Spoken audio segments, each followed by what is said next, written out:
Oke, Assalamualaikum warahmatullahi wabarakatuh. Waalaikumsalam warahmatullahi wabarakatuh. Oke, untuk hari ini apakah hadir semua?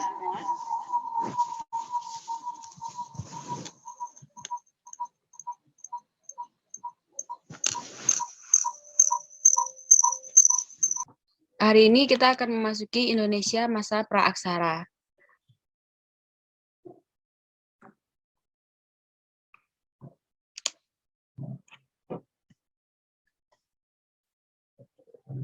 Zaman praaksara. Praaksara berasal dari gabungan kata yaitu pra dan aksara, di mana pra artinya sebelum dan aksara berarti tulisan. Jadi masa praaksara ini adalah periode sejarah yang berisi peradaban manusia yang tidak memiliki sistem bahasa tertulis atau tulisan. Jadi pada masa praaksara ini manusia belum mengenal sistem tulisan dan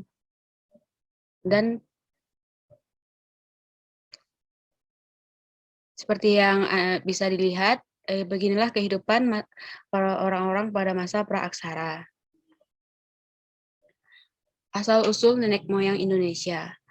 Asal-usul nenek moyang Indonesia diyakini ada tiga. Yang pertama dari Proto-Melayu atau Melayu tua.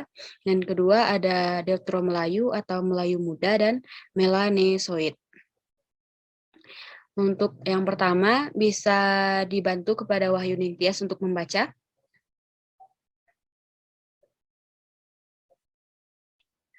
Baik, di sini saya akan membacakan yang pertama adanya Proto Melayu.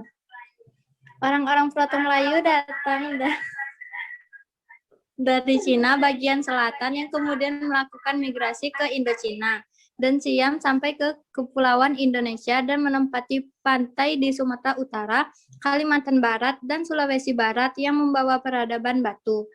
Adapun ciri-ciri ras dari Proto Melayu yakni memiliki rambut lurus, kulit berwarna kuning kecoklatan, dan juga mata yang sipit. Ya. Lanjut apa bagaimana, Bu? Sudah cukup, terima kasih. Nah, Proto Melayu ini merupakan bangsa dari rumpun Austronesia, memiliki kebudayaan yang lebih maju dibanding manusia purba yang telah lebih dulu ada di Indonesia. Kebudayaan mereka dikenal sebagai kebudayaan Neolitikum yang mampu membuat peralatan dari batu yang sudah dihaluskan. Hasil kebudayaan Neolitikum antara lain berupa kapak persegi dan kapak lonjong. Kapak persegi ini banyak ditemukan di wilayah barat Indonesia, meliputi Sumatera, Jawa, Kalimantan, dan Bali. Kapak lonjong ditemukan di wilayah Indonesia, meliputi sebagian Sulawesi, Maluku, Nusa Tenggara Timur, dan Papua. Menjadi nenek moyang penduduk Maluku dan NTT sekarang ini. Lalu yang kedua ada Deutero-Melayu. Deutero-Melayu ini atau Melayu muda merupakan ras yang datang dari Indochina bagian utara yang membawa kebudayaan berupa perkakas dan senjata besi. Disebut juga orang-orang Dongson.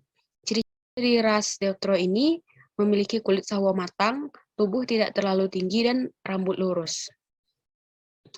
Untuk Deutero-Melayu juga termasuk rumpun Austronesia. Mereka masuk ke wilayah Indonesia melalui jalur barat, mulai dari Teluk Tonkin, menyusuri daratan semenanjung Malaysia, lalu menyeberang Selat Melaka ke Sumatera. Dari pulau ini ada yang meneruskan ke Jawa, kemudian dari Jawa ada yang menyebar ke sebagian selatan dan timur Kalimantan, lalu ke Sulawesi.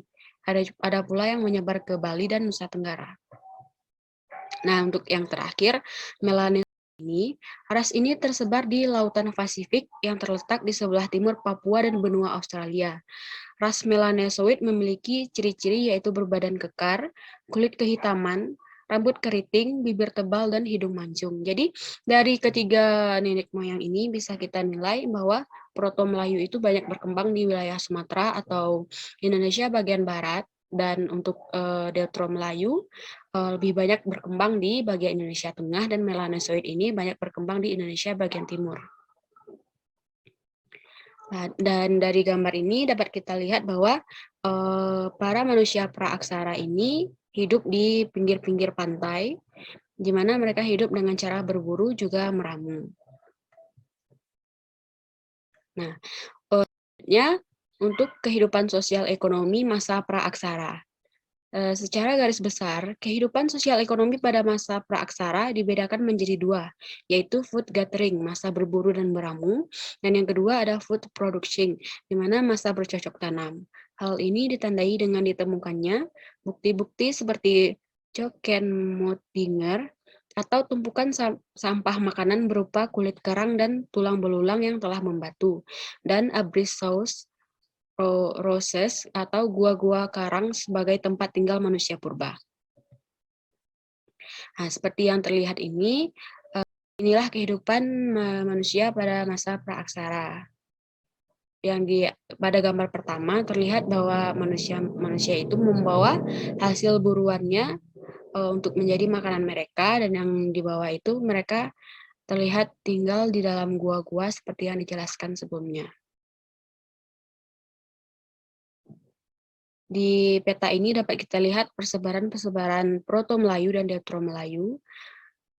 Mereka tersebar hampir merata, tapi keturunannya banyak yang, kalau Proto-Melayu banyak di Indonesia bagian barat dan Deutero-Melayu banyak di Indonesia bagian tengah.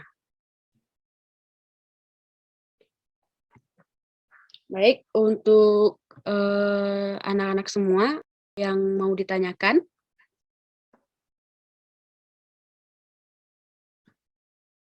jika ada yang belum jelas, boleh bertanya. Izin bertanya, Bu. Ya, silahkan Dwi Ayu. Mengapa di Indonesia tidak ada zaman logam, Bu?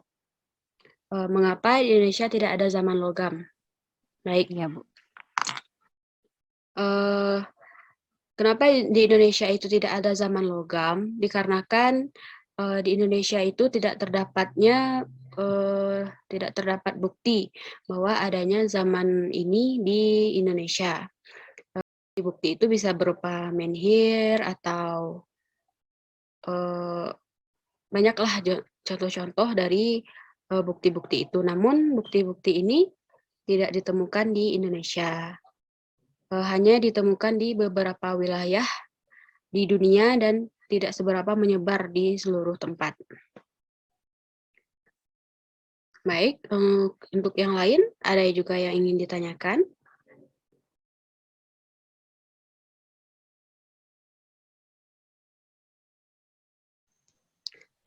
Sudah jelas semua? Ya jelas, Bu. Baik, kalau sudah jelas, giliran Ibu lagi yang akan bertanya ya. Baik, di sini Ibu akan bertanya, mengapa pada zaman praaksara ini lebih mengenal food gathering daripada food production? Ada yang bisa menjawab? Ibu, saya ingin menjawab, Bu. Baik, kepada Wahyudin Tias dipersilahkan. Baik, Bu. Di sini saya ingin menjawab dari pertanyaan Ibu, mengapa manusia purba menerapkan pola hidup food gathering, yakni sebelumnya mengenal produksi, di mana manusia purba melakukan food gathering karena mereka belum bisa melakukan pengolahan ataupun menghasilkan makanan sendiri. Jadi mereka hanya mengumpulkan makanan dari tumbuhan dan juga hewan. Akan tetapi, lama-kelamaan mereka mulai mengetahui cara memproduksi hingga mereka menerapkan produksi sehingga tidak hanya mengumpulkan makanan saja. Baik, Bu, itu dari saya. Ya, baik. Benar sekali jawaban dari Wahyudin Tias. Di mana mereka lebih mengenal gathering dikarenakan pada masa ini mereka belum bisa untuk seperti menanam makanan tumbuhan itu, mereka belum menemukan caranya atau belum mengenal cara-cara tersebut, sehingga mereka hidup dengan cara berburu dan meramu makanan. Baik, untuk anak-anak sekalian, jika tidak ada lagi yang mau bertanya, ini ada tugas yang harus kalian kerjakan. Untuk tugas-tugas ini bisa kalian ketik jawabannya dan dikirim melalui grup WhatsApp ya. Baik, Bu. Akan dikumpulkan minggu depan saja. Baik, untuk hari ini sepertinya cukup sampai di sini.